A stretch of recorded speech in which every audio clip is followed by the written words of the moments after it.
Assalamualaikum warahmatullahi wabarakatuh. Perkenalkan, nama saya Aisyah Nur Rahmawati dengan NIM 230101070203, kelas SI 301, Prodi Sistem Informasi. Pada kesempatan kali ini saya akan mempresentasikan jawaban dari ujian akhir semester mata kuliah pemrograman lanjut. Bahasannya terletak pada kode pemrograman C#. Saya akan membahas tentang definisi dan struktur program pada C# yang nantinya dilanjutkan dengan membahas tentang tipe data, variabel, operator, input-output, perulangan, percabangan, dan array one-dimensional pada C#. Definisi dari C#. Apa itu C#? C# adalah bahasa pemrograman sederhana yang digunakan untuk tujuan umum. Dalam artian, bahasa pemrograman ini dapat digunakan untuk berbagai fungsi, misalnya untuk pemrograman server-side pada website, membangun aplikasi desktop ataupun mobile, pemrograman game, dan sebagainya. Selain itu, C# juga merupakan bahasa pemrograman yang berorientasi objek.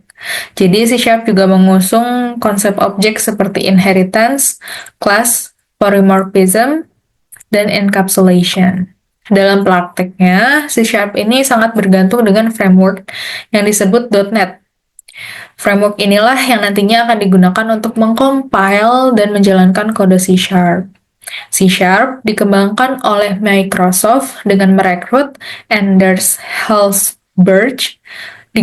Tujuan dibangunnya C# ini adalah sebagai bahasa pemrograman utama dalam lingkungan .NET Framework. Selanjutnya, struktur program dari C#. Ada using system, namespace belajar C#, contohnya namespace belajar C#, kelas program HW, static void main string arch, console.writeLine, hello world. Pada contoh ini, using system adalah struktur pertamanya, lalu namespace belajar C# adalah struktur kedua, kelas program HW adalah struktur ketiga, static void main string arch adalah struktur keempat, dan console.writeLine hello world adalah struktur kelima. Dalam implementasinya, struktur-struktur ini ketika kita melakukan pengkodingan atau pendevelop suatu program menggunakan kode pemrograman C# harus terdapat 5 struktur utama ini. Ini adalah kode program yang sudah saya buat. Saya membuat tentang pendaftaran pasien IGD rumah sakit di Rumah Sakit Cipta Kusuma. Selanjutnya, saya akan membahas secara singkat tentang tipe data, variabel, operator, input-output, perulangan, percabangan, dan array one-dimensional dari kode program yang sudah saya buat. Yang pertama adalah tipe data. Tipe data adalah sebuah komponen dari potongan data yang memberikan sinyal pada komputer terkait cara mengartikan data tersebut. Hasil tafsir dari tipe data tersebut akan memastikan bahwa proses pengumpulan datanya menggunakan format serta nilai yang sesuai dengan keinginan. Di sini ada beberapa macam tipe data, ada boolean, ada char, unsigned char, byte, init, unsigned integer, word, long, unsigned long, float, double, string, array, dan void. Boolean panjang byte-nya 1, rentang nilainya itu ada 2 kemungkinan, yaitu true or false. Char dari negatif 128 sampai 127, unsigned char dari 0 sampai 255, byte juga demikian, integer dari negatif 32.768 sampai 32.768, dan seterusnya seperti yang dapat dilihat pada gambar. Pada kode pemrograman, pada penerapannya saya menggunakan tipe data string, integer, dan var. String digunakan untuk nama, integer digunakan untuk umur, string juga saya gunakan untuk ID, lalu var digunakan untuk alamat dan keluhan, seperti itu. Yang kedua adalah variabel. Variabel adalah sebuah wadah penyimpanan data pada program yang akan digunakan selama program itu berjalan. Secara teknis, variabel juga bisa disebut sebagai nama tempat untuk menggantikan alamat memori. Pada penerapannya, dalam kode program tersebut, saya menggunakan variabel nama, umur, ID, alamat, dan keluhan.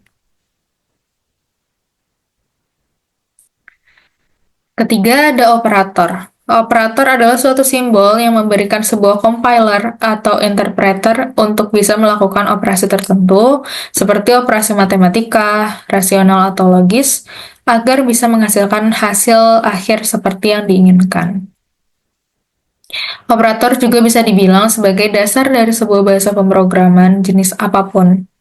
Ketika membuat suatu program, biasanya akan ada banyak data yang nantinya akan diolah dan menghasilkan suatu output tertentu. Ada berbagai macam jenis operator. Yang pertama ada operator logika. Di sini ada operator jenisnya, namanya ada operator AND, OR, XOR, dan NOT. AND akan true jika A dan B sama-sama bernilai true. OR terjadi true jika salah satu dari A atau B bernilai true. XOR true jika salah satu dari A atau B adalah true tetapi bukan keduanya. Not adalah true jika A-nya false. Lalu ada operator aritmatika dan increment-decrement. Aritmatika ada operator penjumlahan, pengurangan, perkalian, dan pembagian. Penjumlahan contohnya seperti A plus B sama dengan 15, pengurangan B plus B min A sama dengan 5, perkalian A kali B sama dengan 50, membagi pembilang dengan penyebut atau pembagian, contohnya B bagi A sama dengan 2. Lalu ada sisa bagi dari hasil pembagian pembilang dan penyebut, B sisa bagi A sama dengan 0.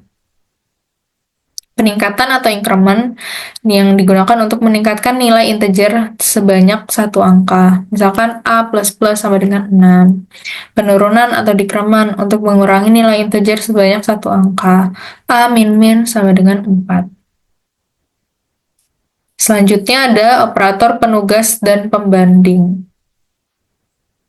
Yang pertama ada operator sama dengan, bernilai true jika A sama dengan B, identik bernilai true jika A sama dengan B dan keduanya memiliki tipe data yang sama.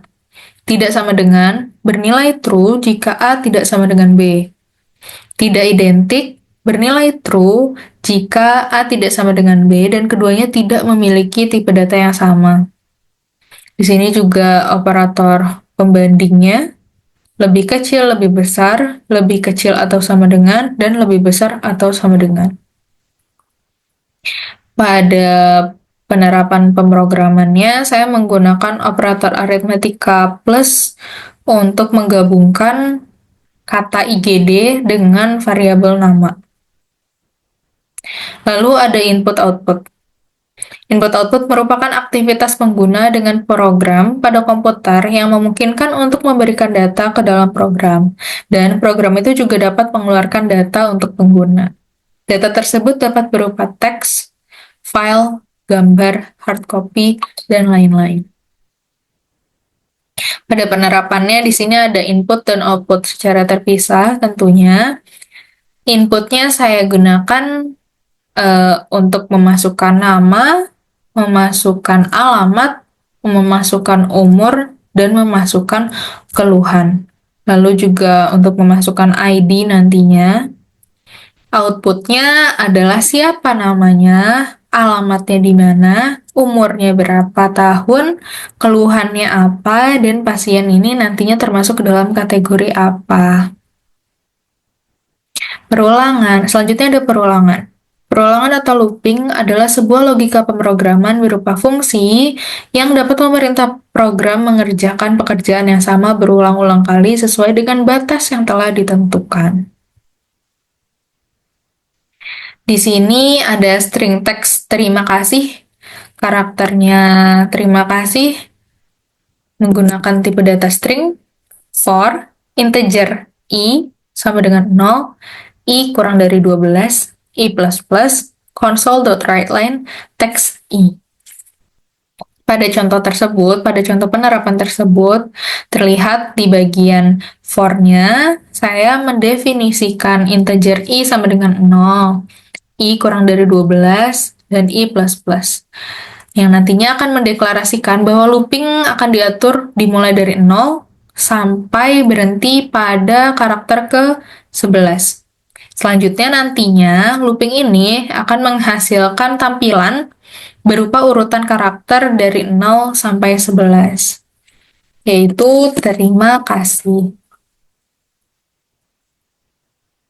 Selanjutnya ada percabangan. Percabangan merupakan fitur dari bahasa pemrograman yang melakukan perhitungan atau tindakan yang berbeda, tergantung pada apakah kondisi boolean yang ditentukan pemrogram mengevaluasi benar atau salah.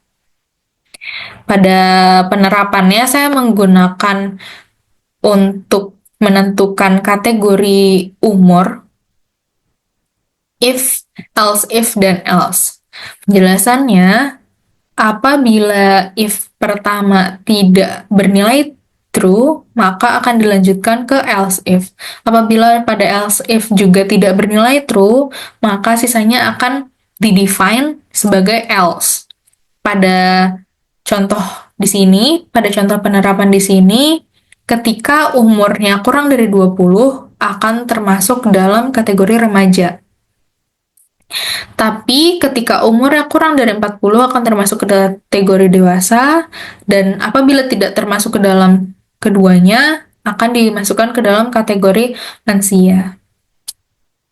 Terakhir, array one-dimensional, yang kadang disebut sebagai single-dimensional array, merupakan struktur dengan elemen data yang diakses secara berurutan. Array ini juga berarti struktur data yang menyimpan elemen-elemen dalam urutan linear atau satu baris. Di sini saya mendefine integer jumlah, new integernya ada 5, banyaknya 1, 20, 40, 60, 80. Di sini saya gunakan untuk mendefine denah kursi tunggu pada rumah sakit. Sekian dari saya, kurang lebihnya mohon maaf. Terima kasih sudah mendengarkan dan menyimak. Wassalamualaikum warahmatullahi wabarakatuh.